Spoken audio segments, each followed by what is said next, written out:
So once again, good morning to all the students of class 9 of Pride India Central School and all the students worldwide. I am Engineer Kumar Harshvardhan, and today I will be taking your class of physics today on the chapter gravitation. So far we have studied about what is gravitation, what are what is the value of gravitation, and then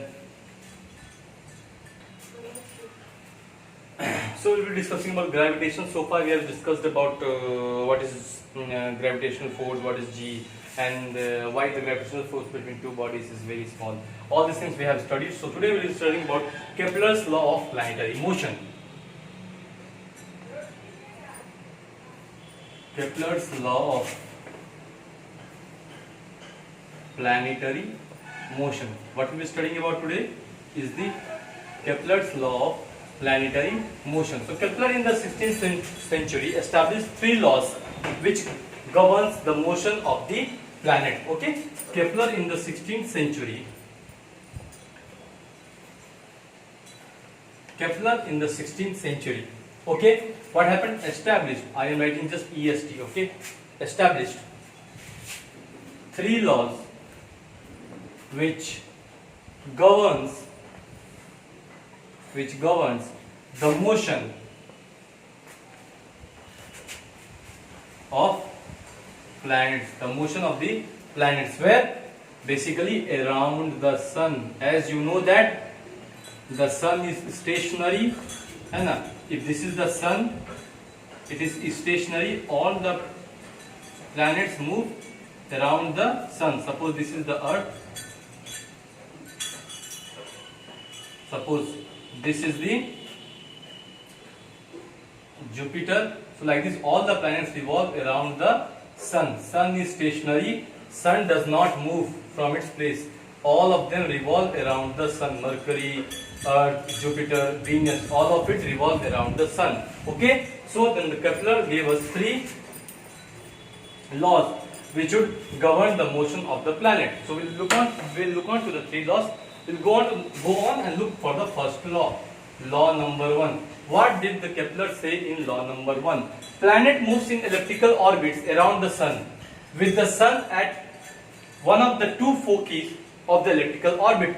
First, you try to understand with the help of a diagram. Okay, what planet moves elliptical? In the lower classes we have studied that Earth is round, but actually that is not right. Earth is not round. Earth is not round. Earth is in the oval shape. Earth is थोड़ा अंडाकार के shape में. Earth is not actually round. But in the lower classes, to make it easier for us, and to make it much smooth for us, we learn that Earth is round, but actually Earth is not round. Earth is in the form of an elliptical orbit. So what does it say? Planet moves in an elliptical orbit around the sun, with the sun at one of the two foci. Two foci. Foci is nothing here but focus. Means there are two focus. For example, if you take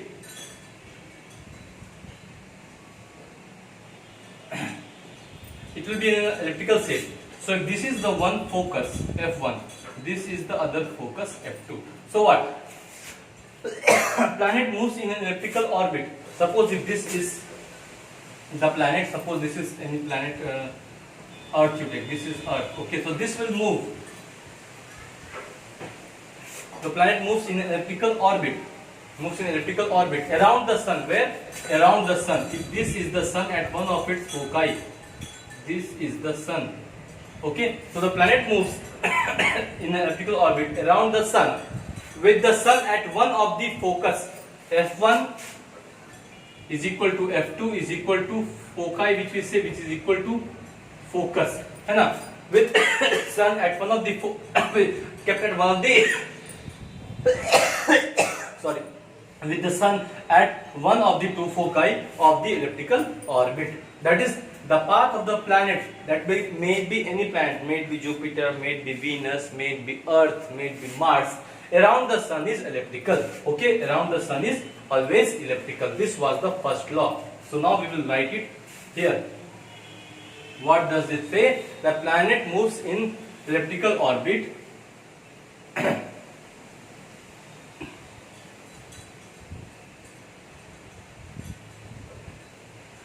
planet moves in elliptical orbit around the sun around the sun with the sun at one of the foci.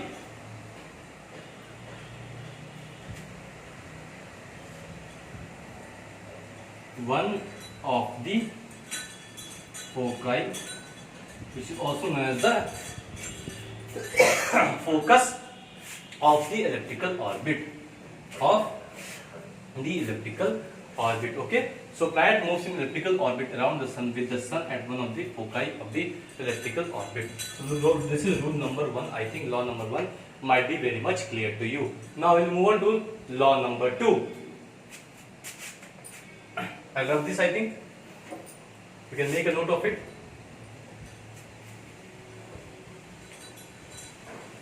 Law number 2. What did law number 2 say? Each planet revolves around the sun in such a way that the line joining the planet to the sun sweeps over equal distances in equal interval of time. I repeat again. Each planet revolves around the sun in such a way that the line joining the planet to the sun sweeps around equal distance in equal interval of time. I show it with this to you with the help of a diagram.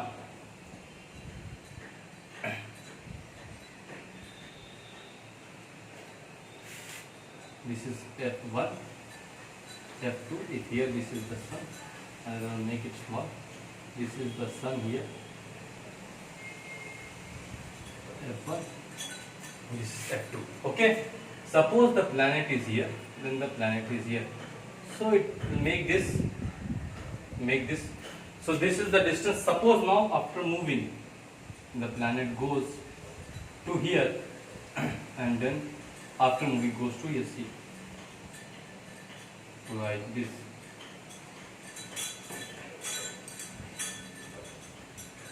Okay. This is like this. So what happens? Each planet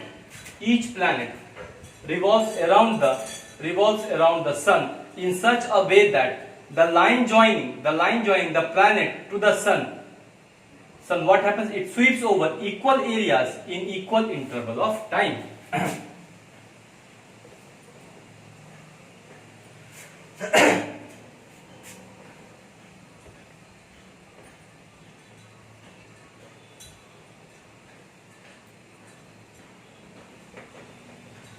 Each planet revolves around the sun in such a way that the line joining the planet to the sun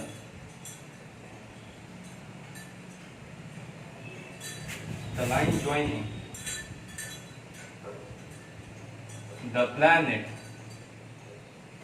to the sun, these are the planets, these are all the planets, the line joining the planet to the sun, what happens? Sweeps over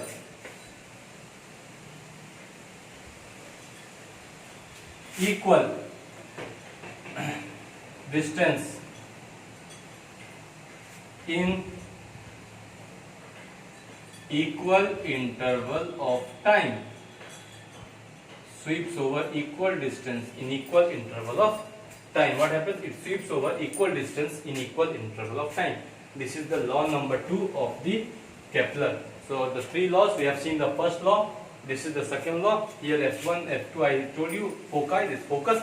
So each planet revolves around the sun in such a way that the line joining the planet to the sun sweeps over equal distances in equal interval of time. So we now will move on to the last one. By this we can say that the planet would move faster when it is closer to the sun, and it will move a bit slower when it is farther away from the sun. This means to say that the planet would move faster when it is nearer to the sun and slower means what? Slower as compared to this portion, when the planet is in this portion, slower as compared to this portion, and slower when it is further away from the sun.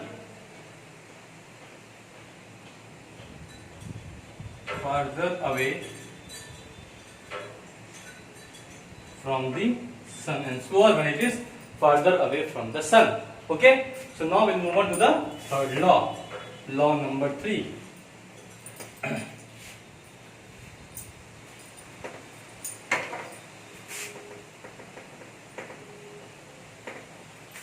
The third law. What does the third law say? The third law says that r cube is directly proportional to t square. R cube is directly proportional to t square. If I remove this directly proportional sign, this becomes equal to constant of t square. This becomes constant of t square. So now keeping constant, that's it. R cube by t square is equal to constant. R cube by t square is equal to constant. R cube is directly proportional to t square. Also you have studied in maths. If I need to remove this proportional sign, I have to put here equal to and some constant here. A, K, M, anything. You can put constant here. Okay. So R cube is equal to constant of t square. So let the constant be here. Name it as K or C. This becomes R cube by t square. So what does it mean here? What is R and what is K? R is the mean distance between the planet and the sun. R is the mean distance. R is the mean distance between the planet and the sun. R is the mean distance between the planet and the sun. And T is the time period. T is the time period. T is the time period. R is the mean distance between the planet and the sun. So this we will write it as what? The cube of mean distance of the planet from the sun is directly proportional. The cube of the mean distance between the planet and the sun is directly proportional to the square of the time it takes to move around the sun. Is directly proportional to the square of the time period. No, square of the time it takes to move around the sun. So if I write it here in terms of law, R cube is directly proportional to t square. So what is this? The cube of the mean distance between the planet and the sun. This is cube, and if I put it like this, this becomes cube root. Okay, like this becomes cube root. This is cube. So the cube of the mean distance between the planet and the sun, the cube of the mean distance between the planet and the sun is directly proportional. Is directly proportional. If I write here like this, F is equal to 1 by T. This is inversely proportional. Here we can say frequency is inversely proportional to the time period. And 1 by T. But if I write here R is, then here if I write here like this, it means that the distance R, if I take R as the distance and T is the time, then R is directly proportional to here. It means that if R increases, T increases. If R decreases, T decreases. In this case.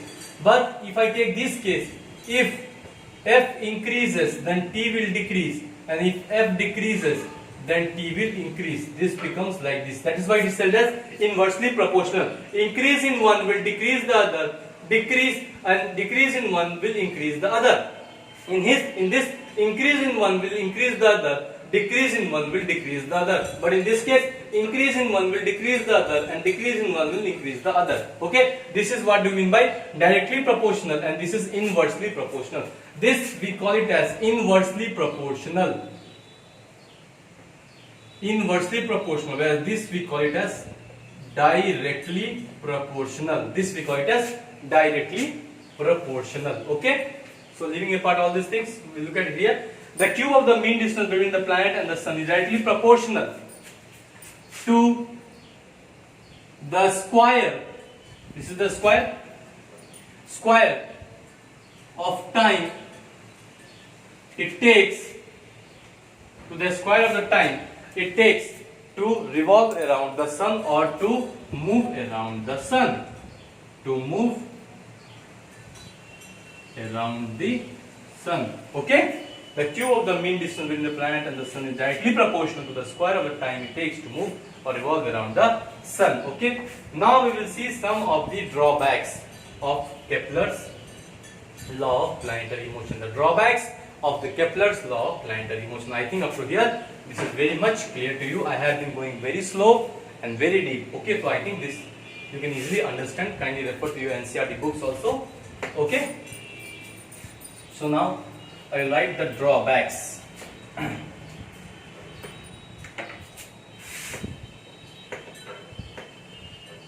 Drawback means what? What was the problems that he was not able to solve? Like we have the drawbacks of the Landau's atomic theory. The same way we have drawbacks here. Drawbacks means if some scientists have done something, but there are few of the things which they were not able to explain it. That is known as the drawbacks. What were the drawbacks? Kepler gave law of planetary motion, but he couldn't give a theory to explain the motion of planet in the solar system. Kepler gave us the law of planetary motion. He gave us the law of planetary motion, but he was not able to explain the motion of planets in the solar system.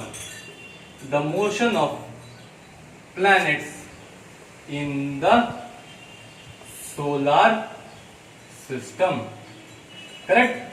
Means उसने planetary motion तो दे दिया कि अच्छा sir ये ऐसा ऐसा होता है, लेकिन सन के चारों ओर जो है, सन के चारों ओर है सारी दूसरे प्लैनेट जो मूव करते हैं वो कैसे मूव करते हैं ये तो वो बता नहीं पाया। ऐसा क्या फोर्स है, ऐसा क्या चीज है जो उनको अपने एक्सिस पे बनाए रखता है और वो सन के राउंड जो है सभी लोग रिवॉल्व करते हैं, वो अपने एक्सिस से बाहर नहीं आते या एक दूसरे से नहीं टकराते हैं। तो ये जो है वो एक्सप्लेन नहीं कर पाए थे। Law of planetary motion, he was able to explain the law of planetary motion, but he was not able to explain the motion of the planets in the solar system. So by whom it was done? It was done by our great scientist, by Sir Isaac Newton. It was done by Sir Isaac Newton, who explained that it is the cause of the motion of the planets in the solar system is due to the gravitational force that the sun exerts on the planet. It was done by Newton, who said that the motion of the planets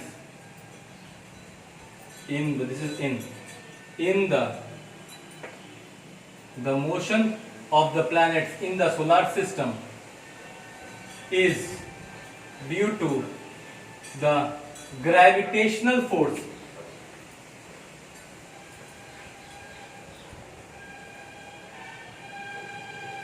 that the sun exerts on the other planets. Okay, so it was Newton who solved this problem. The problem was solved, SOLVED, solved by Sir Isaac Newton.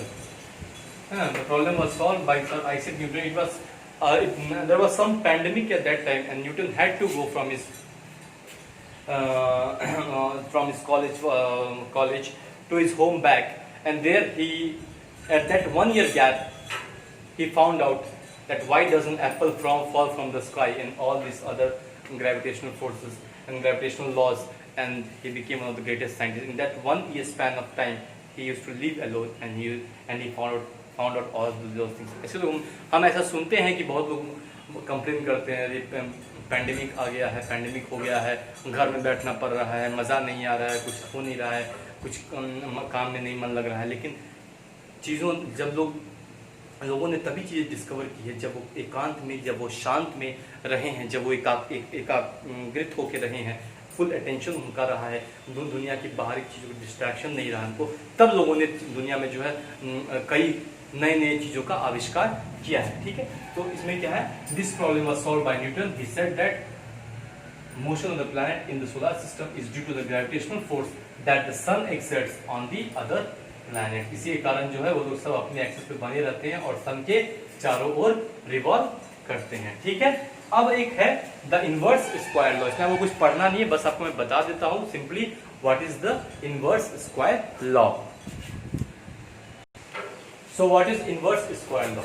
So Newton said that, okay, Newton in his universal law of gravitation said that, Newton in his universal law of gravitation said that the force between any two bodies is inversely proportional to the square of the distance between them. That is, force between any two bodies is inversely proportional. Just now I taught you what is directly proportional and what is inversely proportional. Inversely proportional means increase in the force will decrease this and decrease in the force will increase this. This is what is said to be inversely proportional. So what does Newton say? Newton in his universal law of gravitation stated that the force between any two bodies, the force between any two bodies is inversely proportional. PRO dot anything, okay? Not the full proportional. You write in your note copy the full proportional. So the force between any two bodies it is inversely proportional to the square of the distance between them. To the square of the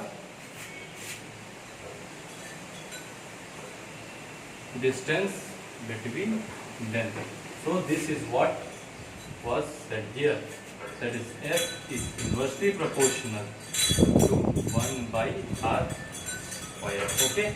So I think till here no one might be having any problem. And if at all you are having a problem, feel free.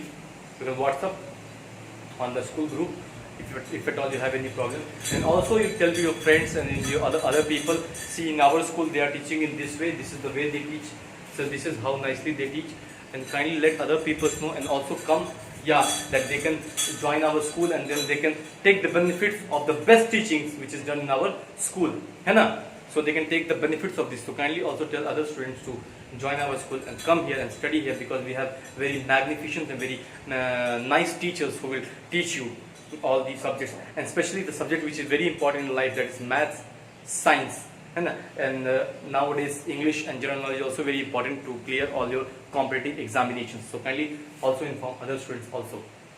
Okay, so basically up to this we have completed what is the inverse square law. So in the next class we will move on to our other topics and the free fall and all.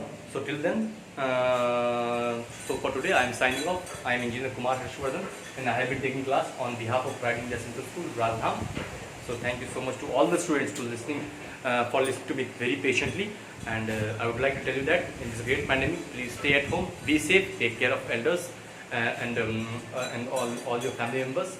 It may it be elders, may it be younger ones, everyone you take care of it, and then take care of your family members and especially yourself too. And very soon the school will open, will reopen, and we'll meet very soon, and we'll be doing lot of activities and we'll do lot of things. So thank you so much once again from Pride India Central School, Raldham, Mahenskut, Khagaria. Thank you so much.